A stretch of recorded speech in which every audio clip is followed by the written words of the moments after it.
We were in Kuwait and we were waiting for the word to go into the attack into Iraq. And we were living in a tent city, thousands of guys piled in the tent city.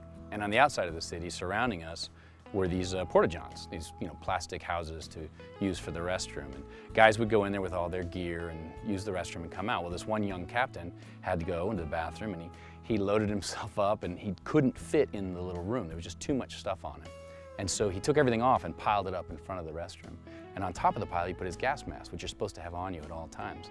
And he went in and he shut the door. And he got engrossed in the process of laying down a toilet paper gasket, like he's setting toilet paper all around the seat. And the wind would blow up from the desert underneath, and the smell would come up in the room, and the heat's in the room, and the toilet paper would fall back in. And he spent minutes trying to make this perfect little cushion seat for himself to sit on.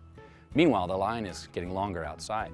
And the Marines realize they're waiting, and then they see the pile of gear, then they see the gas mask, and someone calls out like, "Hey, that's supposed to be within arm's reach at all times." He realizes if he opens the door, well, then they're gonna see who he is. They'll see that he's a captain, they'll see that he didn't have his gear on him, and he'd be too embarrassed. So instead of opening and just grabbing his gas mask, he slides one hand out through the door and pats the thing on the top of the pile.